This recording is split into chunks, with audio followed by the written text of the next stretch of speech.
Ok, para resolver este ejercicio, lo primero que me dicen es que se pide representar en proyección isométrica. En proyección isométrica quiere decir que vamos a trabajar en proyección axonométrica, una versión en la que los tres ángulos entre los tres ejes se mantienen exactamente iguales, es decir, cada uno equivale a 120 grados. A escala natural, es decir, que vamos a trabajar la escala 1-1, centrada en la hoja en posición paisaje. Entonces nuestra hoja va en esta posición, justamente en el centro va todo el sistema. La sección del cono entre el plano base y el seccionante phi. Entonces, bueno, yo voy a dibujar inicialmente las características del sistema que vamos a trabajar. Entonces, bueno, lo primero que hice fue dibujar una línea justamente en el centro, una vertical. Justo a la mitad ubiqué el origen de coordenadas y ahora voy a dibujar mis ángulos, como son 120 grados. Entonces yo lo que hago es colocar estos 90, ¿sí? Alineo el margen interno de la regla, por ahí está, junto con estos 30 de acá.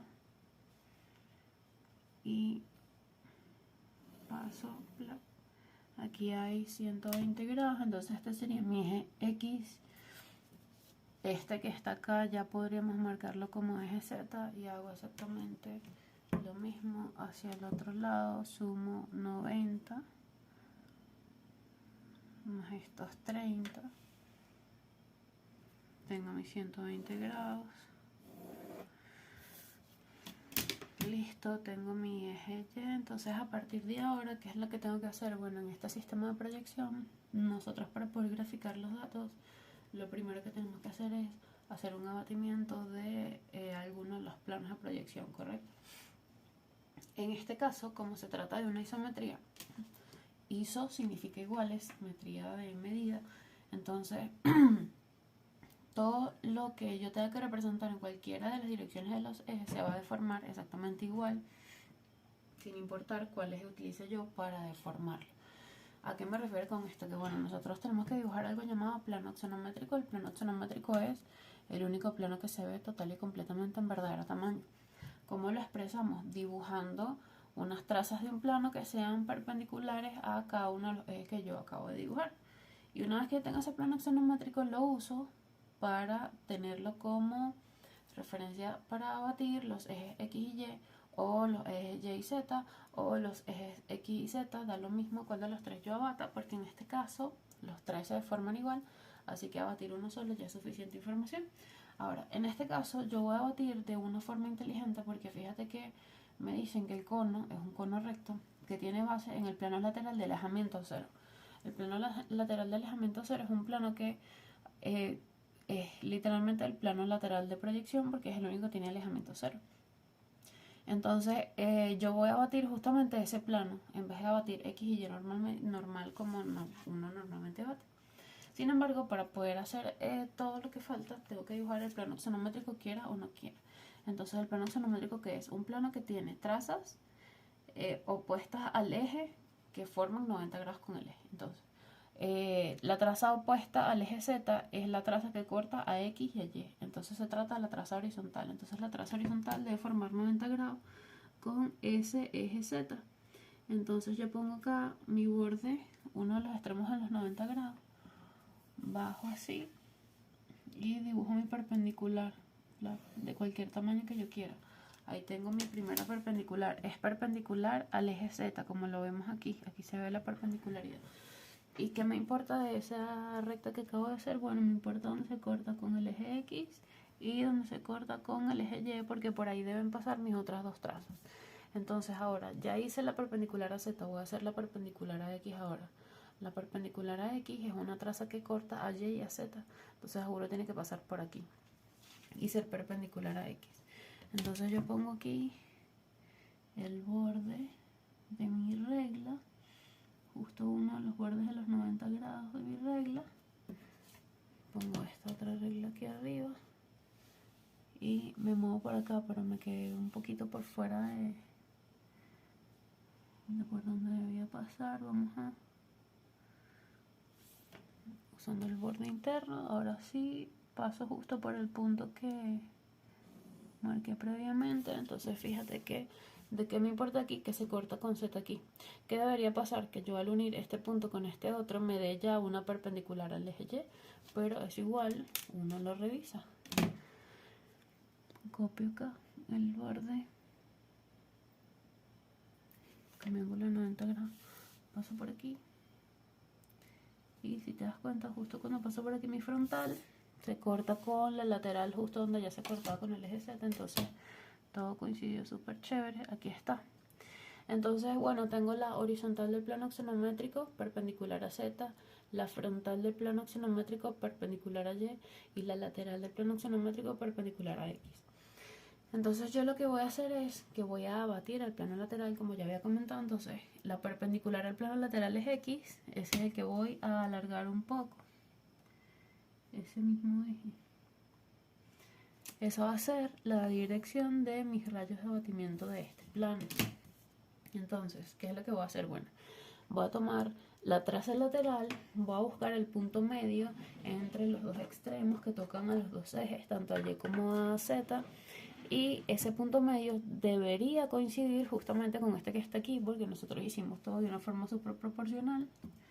Vamos a verificar que si yo me voy por acá, llego a este lado y a este lado también es correcto. Entonces yo hago, bueno, tengo un poquito de imprecisión, pero hago mi arco de circunferencia, y donde ese arco de circunferencia me corta con el eje perpendicular a esa traza, entonces yo voy a tener a mi origen de coordenadas, pero la versión rebatida, la versión prima, como la querramos llamar.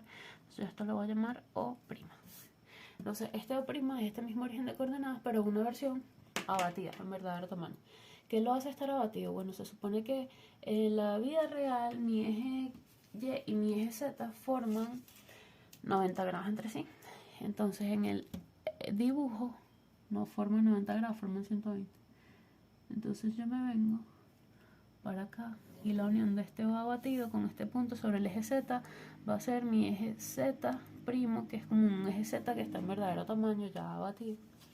Y mira lo que yo hago para verificar que el otro eje es perpendicular y lo que yo estoy haciendo es perpendicular. Pongo mi borde aquí, esta sería la perpendicular, me muevo para acá y debería darme que esto pasa cuando, si yo uno O' con este punto que está sobre el eje Y, me debería dar forzadamente perpendicular a esta Z', y eso es lo que yo acabo de verificar que en efecto me dé.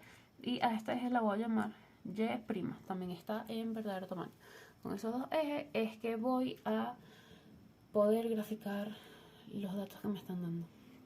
Entonces, bueno, vamos a graficar los datos que me están dando. Tengo la Y y la Z del punto Q, pero como me dicen que la base del cono está está contenida en un plano lateral de alejamiento 0, entonces el alejamiento de Q también va a ser 0. Entonces, si tengo alejamiento 0, no grafico nada en X. En X no me preocupo por deformar nada.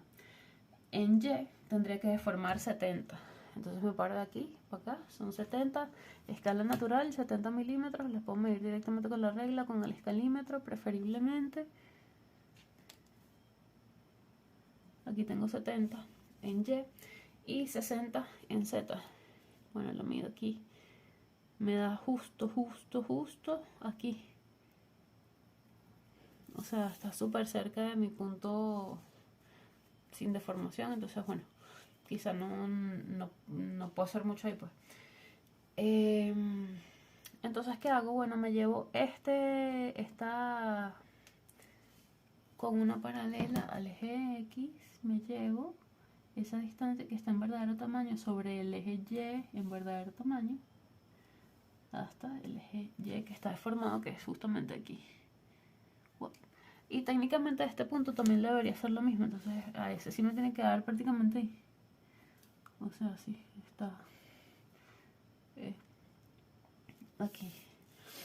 Entonces, ¿qué hago? Bueno, por aquí debería pasar una paralela Z, por aquí debería pasar una paralela Y, y donde se cortan los dos voy a tener al punto X. Perdón, al punto X, no, al punto Q. Justo por aquí, más o menos.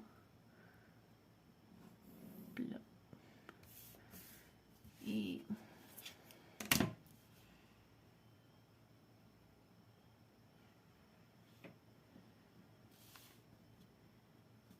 para arriba.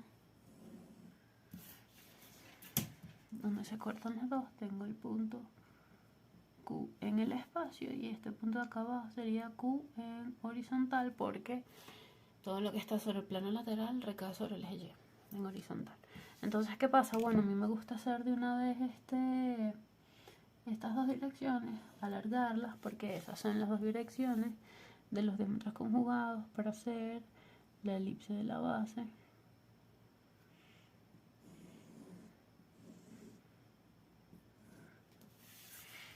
Entonces me gusta tenerlo así alargadito. Fino. ¿Qué me están diciendo? Bueno, también me están diciendo, ya sabemos que el centro es Q, bueno, ya lo tenemos aquí. Tiene radio 55 y altura 100. Entonces, ¿qué voy a hacer? Bueno, voy a medir ese radio 55. ¿Qué hago? Tomo mis 55, los mido sobre el eje Y, por ejemplo. Mira, aquí están 55. Busco su versión deformada, entonces paso una paralela al eje X por aquí. Esta distancia hasta el origen de coordenadas es la deformación de 55 y como todos los ejes se deforman igual, entonces es el mismo tamaño en ambas direcciones. Yo tomo esta distancia con el compás, esta distancia acá la tomo con el compás, entonces me paro en Q y la copio para arriba, para abajo, a la izquierda en la paralela Y y a la derecha en la paralela Y. Entonces ahora que tengo, bueno, tengo 4 puntillos, sí. Tengo este primer punto, este de acá arriba y este de acá abajo. Le pudiéramos poner nombre a todos esos puntos. Yo en realidad no le voy a poner nombre, voy a aplicar el método 8 tangente de forma directa ahí. Y bueno, para aplicar ese método tengo esta primera dirección en donde está el punto a la izquierda y el punto a la derecha. Paso una paralela a esto por el punto que está arriba y por el punto que está abajo. Y ahora tomo la dirección del punto arriba y abajo, paso paralela por el punto de la izquierda, vamos a marcar la esquina, y por el punto de la derecha, vamos a marcar la esquina. Entonces fíjate que se me genera este primer recuadro. Ese es el primer paso para el método hacer 8 tangente, que es el método que a mí me gusta utilizar. Ahora ¿qué hago? Bueno, tomo el radio, que es el mismo en ambas direcciones, que es justamente este que tengo ya copiado en el compás, y me paro en una esquina de la hoja y en esa esquina dibujo un triángulo rectángulo que tenga la misma distancia en ambos catetos. Lo hago en la esquina de la hoja porque debo generar un triángulo rectángulo. Entonces me aprovecho de los 90 grados que salen ahí, dibujo el triángulo como tal, tomo el tamaño de la hipotenusa y esa hipotenusa la copio en las dos direcciones de los dos radios. Porque puedo hacerlo en las dos direcciones de los dos radios una vez, porque los dos radios son iguales, porque se trata de una isometría. Si estuviéramos trabajando bimetría o trimetría, ya las deformaciones de los ejes podrían ser diferentes y tendría una distancia de un radio para una dirección y una distancia de un radio para la otra dirección. En este caso son iguales. Entonces, con ese tamaño de hipotenusa, copio hacia arriba y hacia abajo, y también copio sobre la paralela Y hacia la izquierda y hacia la derecha. Y esos 4 puntos yo los voy a unir y se va a formar un rombo, un poco deformado, pero un rombo al fin.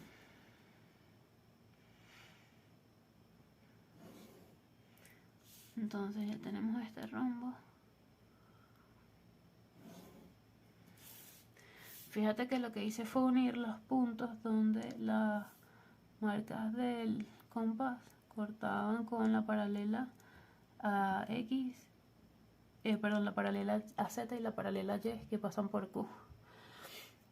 Entonces estos 4 puntos se forman un recuadro y ahora voy a unir las diagonales opuestas del primer recuadro. Yo marqué las esquinas para no perder de vista justamente las esquinas. Y hago esta unión de aquí, así. Donde esa primera diagonal me corta el rombo que me generó después.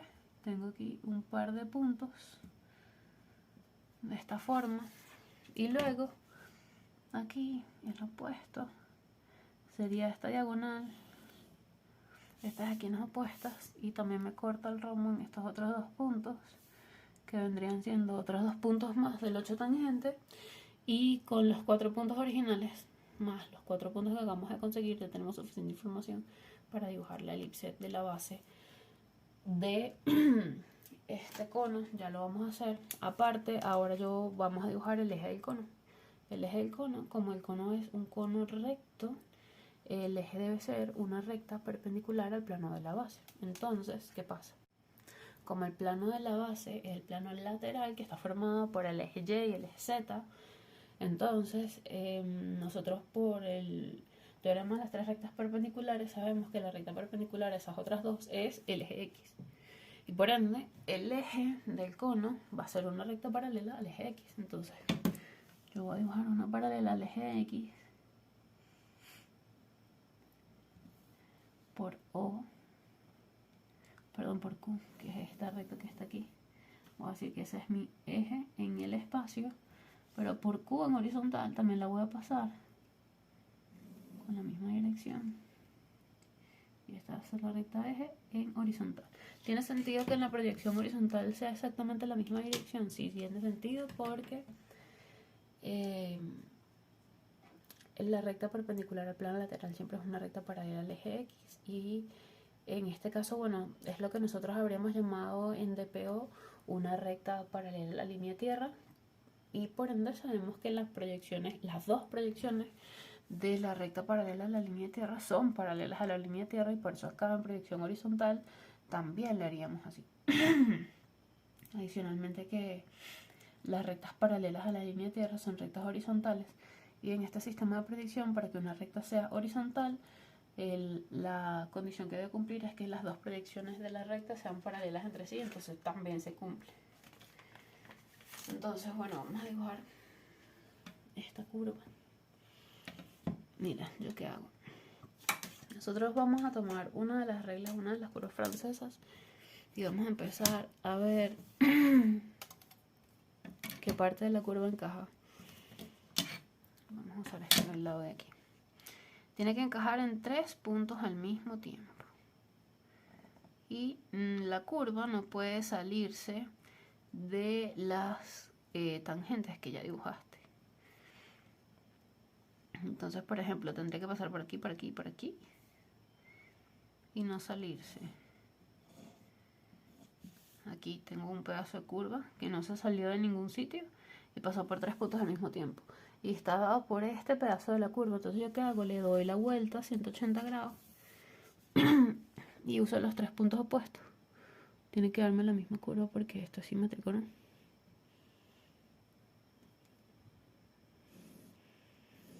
Correcto.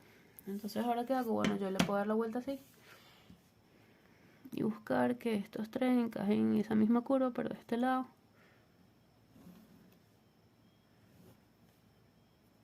Ahí, una trampita. Encajaron los 3. Hago este giro de 180. Encajo los 3 opuestos.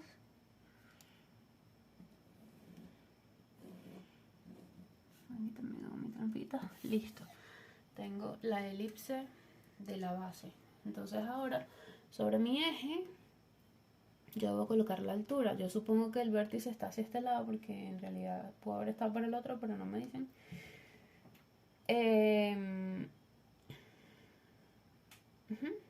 Ahora tengo que colocar ahí 100 milímetros. Entonces mis 100 milímetros ya sabemos que se deben de formar en una paralela al eje X, pero como sabemos, en este sistema de proyección, como estamos trabajando isometría, los 3 ejes se deforman igual. Entonces si yo deformo los 100 en Y o en Z, me va a dar exactamente lo mismo.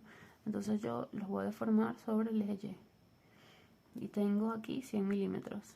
Están aquí. Entonces justamente por aquí paso una paralela al eje X que es el radio de abatimiento. Aquí está mi X. Lo paso por aquí hasta llegar al eje Y, justo aquí. Entonces las distancias del origen de coordenadas hasta aquí son esos 100 milímetros. Yo sé que están deformados en Y, pero X y Y se deforman igual. Entonces tomo esta distancia y la copio desde Q hacia acá. Y ese va a ser el vértice de tu cono. Y su proyección horizontal va a estar sobre la recta E en horizontal. Entonces dibujas una línea de referencia paralela a Z y tienes B horizontal. Ya puedes dibujar tu cono. Fíjate que en horizontal el cono va a estar formado por el punto más a la izquierda, justo al caer sobre el eje Y, y el punto más a la derecha. Que todo lo que está sobre el plano lateral en proyección horizontal se ve solo sobre el segmento, sobre la línea del eje Y. Entonces, a este punto yo le podría poner nombre para decir, mira, este es el punto 2 en el espacio, este se va a llamar 2 horizontal. Y este va a ser 3 espacial, y este va a ser 3 horizontal. Entonces, en proyección horizontal, tu cono está formado por la unión de 2 horizontal, el vértice horizontal y 3 horizontal, porque ese cono completo en proyección horizontal se ve como un triángulo nada más, solamente se ve como la sombra del cono de lo que es. Entonces sería de aquí para acá y de aquí para acá tu cono. Ese es el cono reflejado en el piso. Y aquí en espacial yo lo que hago es que desde el punto B dibujo una recta que sea tangente a la base. Fíjate que está haciendo tangente a la base en un punto que no es ni de 8 tangente ni nada en específico, simplemente busqué el punto de tangencia con la base. Y aquí en horizontal, bueno, en horizontal no, en la otra, hacia el otro lado hago lo mismo, tangente a la base, listo, así de sencillo. Entonces yo ya aquí tengo mi cono en proyección espacial, mi proyección horizontal, listo. Ahora, ¿qué necesito? Bueno, necesito definir el plano phi, porque el plano phi es lo que me limita la visibilidad, porque me están pidiendo la sección del cono entre el plano de la base, que vendría siendo esta elipse de la base, que ya la tengo hecha, y el plano seccionante phi. Y el plano seccionante phi todavía no lo tengo. Ok, ¿qué sé de ese plano seccionante phi? Entonces, fíjate que me dicen, el punto 1 está contenido en el plano phi. Ok, entonces mi punto 1, que es un punto que todavía no he graficado, acabo de destacar, está contenido en el plano phi, el cual es un plano de canto que pierde cota mientras gana alejamiento y produce una sección parabólica. Entonces esto me dice muchas cosas al mismo tiempo. ¿Qué sucede? Para empezar, yo no tengo la X del punto 1, solamente tengo la Y. La Y es 0, quiere decir que es un punto que no tiene ningún desplazamiento en esta dirección, se mantuvo en el plano frontal. La X no la tengo, no tengo ni idea, pero la cota es 95, entonces tiene una cota por aquí arriba. Si quisiéramos hablar de su proyección frontal, que es lo mismo que decir que algo tenga Y igual a 0, porque el plano frontal es el plano que tiene Y igual a 0 todo, pues ya estaríamos hablando del punto 1 que tenemos nosotros justamente ahorita, porque las coordenadas ya es igual a 0, entonces tendríamos que la Z es 95, solamente que no sabemos en qué parte está eso. Entonces, bueno,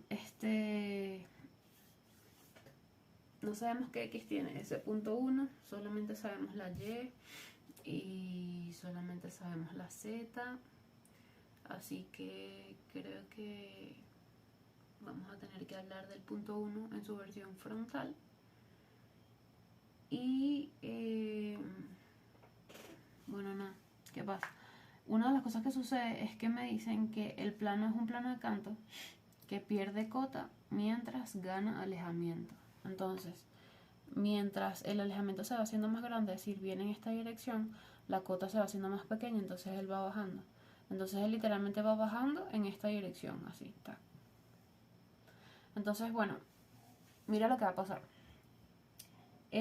Otra cosa que me están diciendo es que es un plano de canto. Un plano de canto es un plano que tiene su traza frontal, tiene una inclinación cualquiera, y su traza lateral y su traza horizontal son paralelas al eje Y. Entonces, el hecho de que eso suceda quiere decir que el plano está formado por muchas rectas paralelas al eje Y. Y para dibujar una recta paralela al eje Y, tú necesitas la cota de la recta, por darte un ejemplo. O sea, lo que tenemos en el punto 1 nos serviría para definir el plano. Pero ¿qué tiene que pasar? Bueno, tiene que ser que la inclinación de la frontal, porque es lo único que puede ser modificado, o sea, la inclinación de la lateral y de la horizontal siempre va a ser paralela y eso no lo podemos modificar.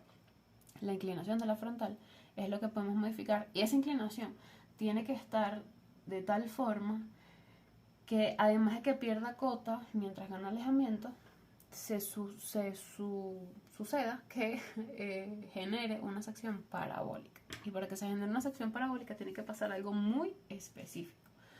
Para que se genere una sección parabólica tiene que haber un plano paralelo al de sección que sea tangente al cono en una de sus generatrices. Es decir, tiene que pasar tanto por el vértice como ser tangente a la base.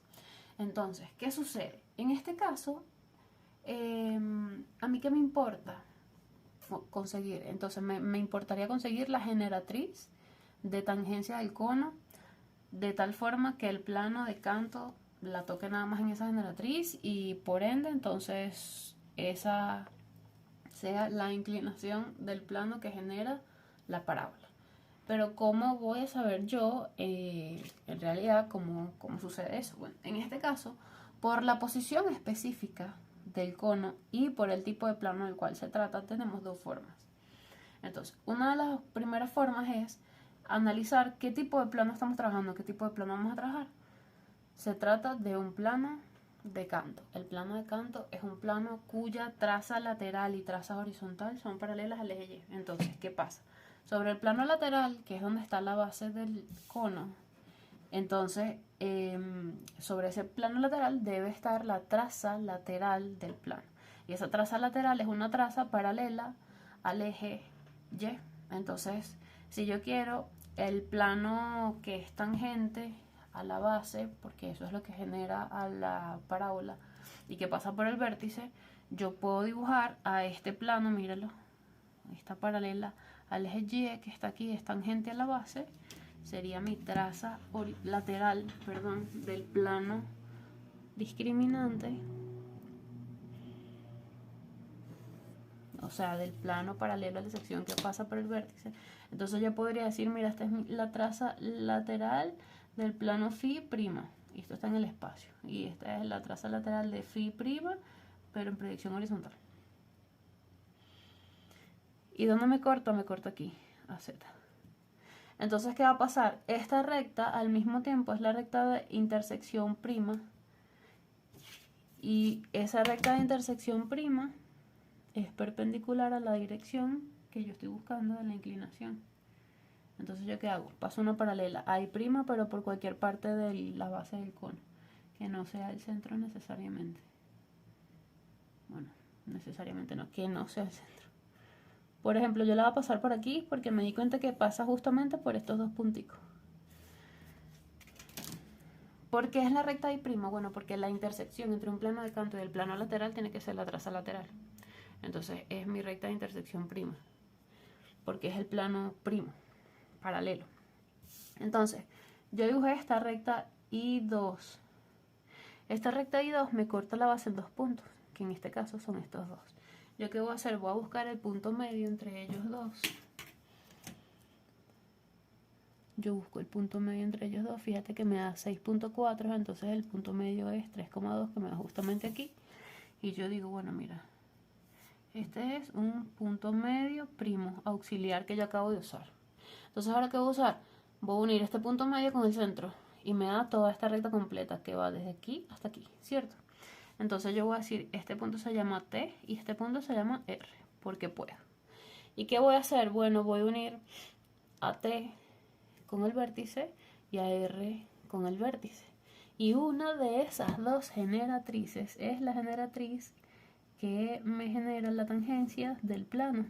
Y por ende, una de esas dos generatrices sería la inclinación que yo estoy buscando del plano. Entonces, como me dicen que el plano mientras más se aleja va descendiendo, entonces tiene que ser, a juro, esta recta que está aquí. Esta que está aquí es la inclinación del plano que yo estoy buscando. Entonces, esa recta, yo voy a decir que esa recta es una recta del plano que se va a llamar A. Y esto es A en el espacio. Y A en horizontal, ¿quién va a ser? Bueno, tengo que bajar R a horizontal, coincide. Entonces ahora la unión de Q con B es también la recta A en horizontal. ¿Y qué va a pasar? Bueno, yo necesito que ellos dos se corten. A en el espacio, A en horizontal. Este punto es el punto por donde van a pasar las horizontales del plano sencillo que pasa por el vértice, justo por aquí. ¿Cómo son esas rectas? Las horizontales del plano de canto, paralelas al eje Y. Entonces digo una paralela al eje Y por este punto de aquí, hasta que corta X.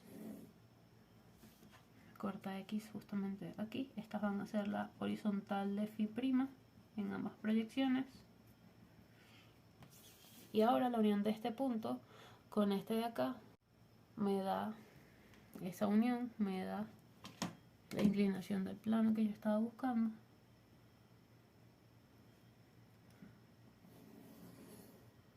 Esta es la frontal de Φ'. La frontal de Φ' en horizontal coincide con el eje X. Y ahora ya tengo el plano prima. ¿Qué necesito? Bueno, necesito pasarlo por el punto 1. Porque el que pasa por el punto 1 es el que genera la parábola. Este que está aquí nada más debía cumplir con pasar por el vértice y ser tangente para que me pudiera dar la inclinación que genera a la parábola. Entonces mi punto 1 tiene Y igual a 0, entonces no se mueve para acá. Y tiene Z 95. Entonces este origen de coordenadas sería el punto 1 frontal, horizontal. Y cuando me dan los 95 aquí, sería el 1 frontal normal. 95 en el eje Z. Medimos 95, pasamos una paralela al eje X. Por ahí. Hasta llegar a Z. Y como tenemos Y igual a 0, entonces justamente aquí está el punto 1 frontal. Entonces por este punto 1 frontal yo voy a dibujar mi plano. ¿Cómo es mi plano? Bueno, como este es un punto frontal, la traza frontal es la que pasa por ahí. Entonces dibujo una paralela a la frontal del plano, pero por ese punto 1 frontal.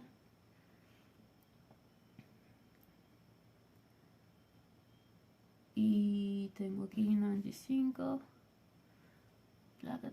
Esta es la frontal de mi plano que sí genera la parábola, que sería la frontal del Φ real.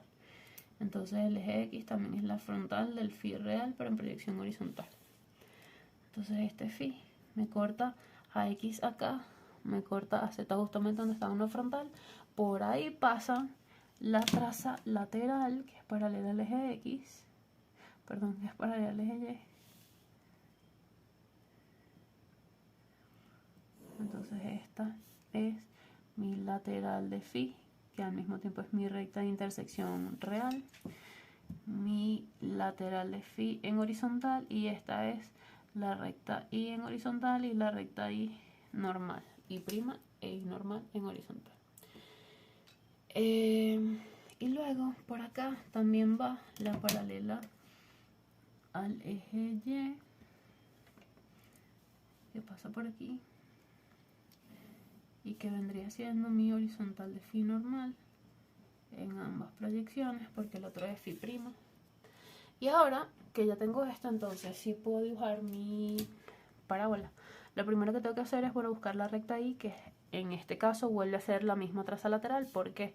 Porque estoy buscando la intersección entre un plano de canto y el plano de la base. Y el plano de la base es un plano lateral y es el plano lateral de proyección. Por lo tanto, la traza lateral es la recta de intersección. Entonces, donde mi recta de intersección me corte la base del cono, tengo los pies de la parábola.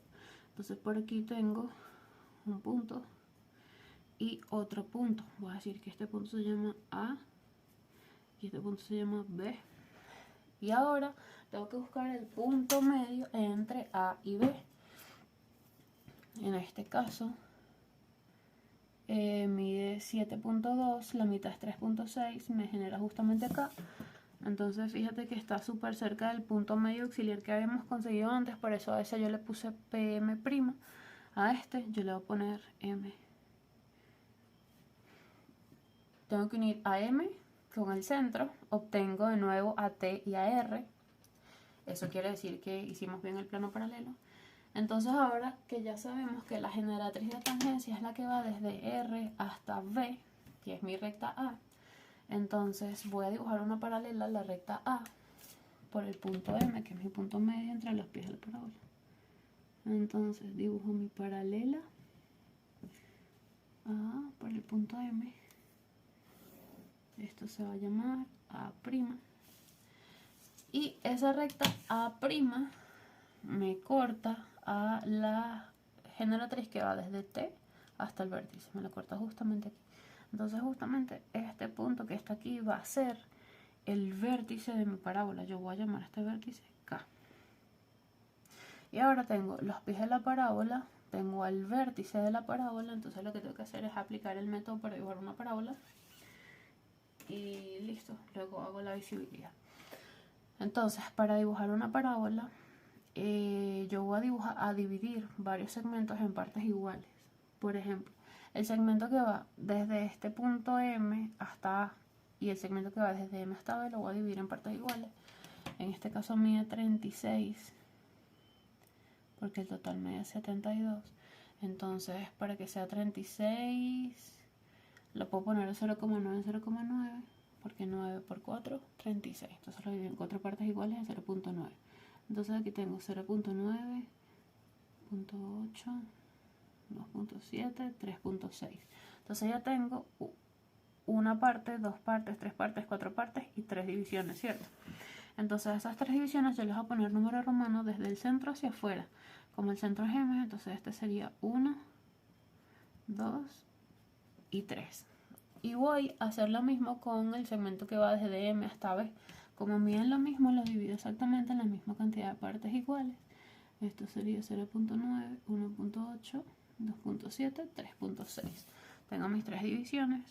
Entonces desde el centro hacia afuera, este sería 1 en números romanos, 2 en números romanos, 3 en números romanos.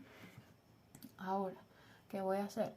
La distancia que hay desde M hasta el vértice de la parábola, que es el punto K, la voy a dividir en la misma cantidad de partes iguales que dividí las de abajo, que son 1, 2, 3 y 4. O sea, voy a tener tres divisiones, 4 partes.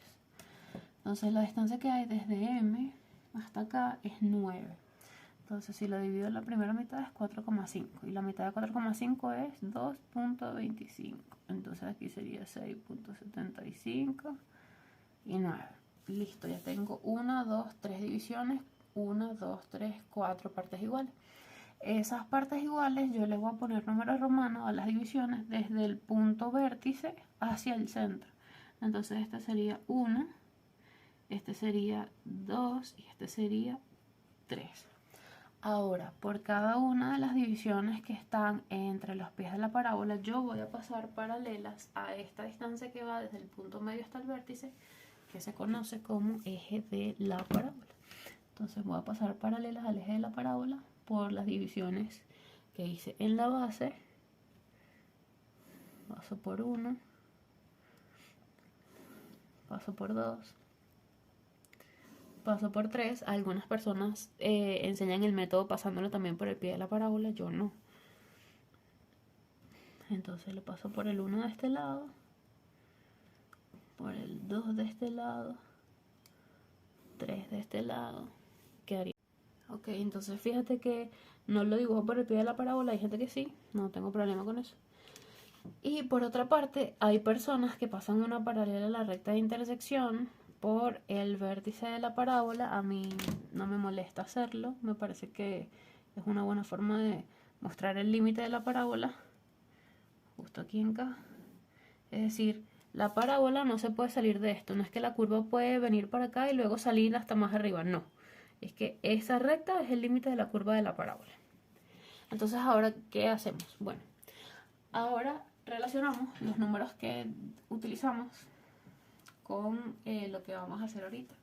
Por ejemplo, voy a unir este pie de la parábola que ya me ve con el punto 1 hasta cortar a la recta que tiene el punto 1, el nombre 1 del lado contrario.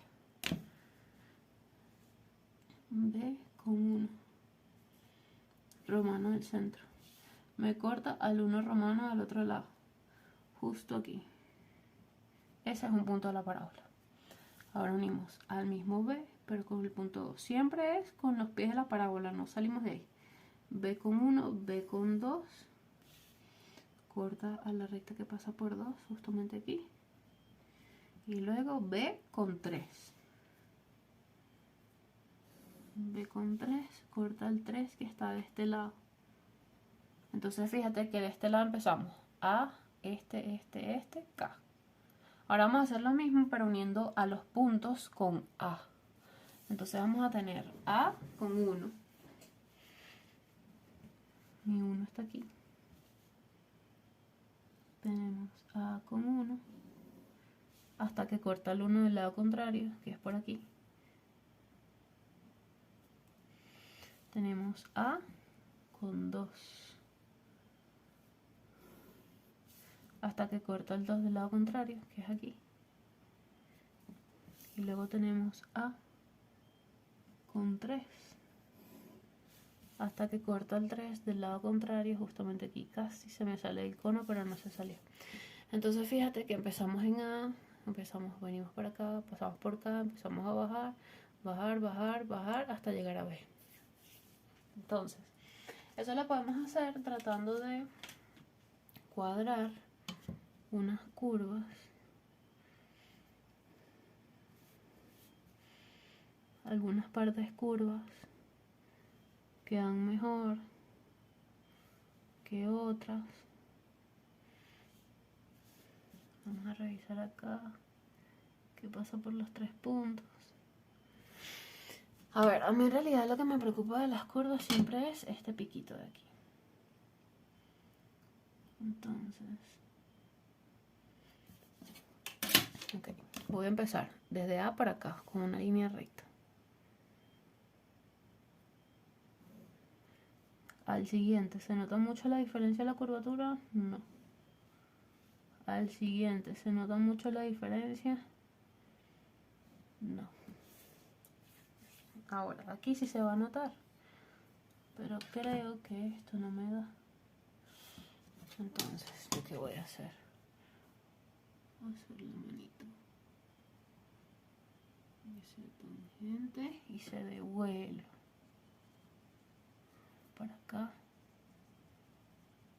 para acá, y luego una línea recta hacia allá y de allá hacia B.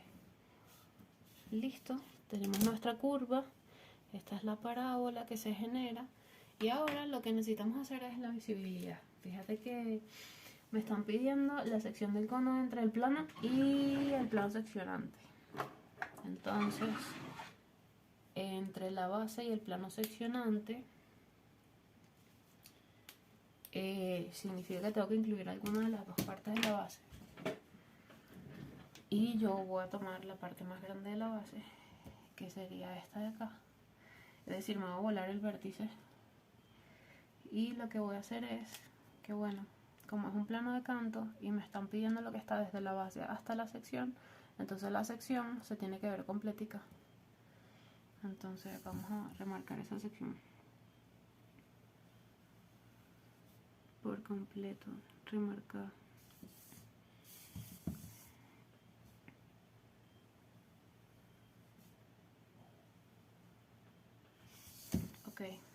Y ahora que remarcamos esa sección, ¿qué voy a hacer? Bueno, remarco mi recta de intersección por aquí, oscura.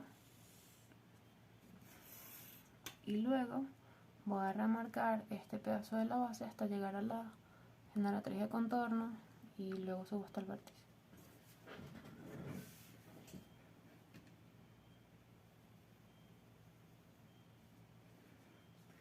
Vamos a marcar la generatriz de contorno que llega hasta el vértice de la parábola. Listo. Entonces, ¿qué pasa? Bueno, de este lado tengo este pedacito de circunferencia hacia afuera que se choca con este y tienes todo esto por acá atrás. Va a estar punteado de esta forma. Ya tenemos la visibilidad.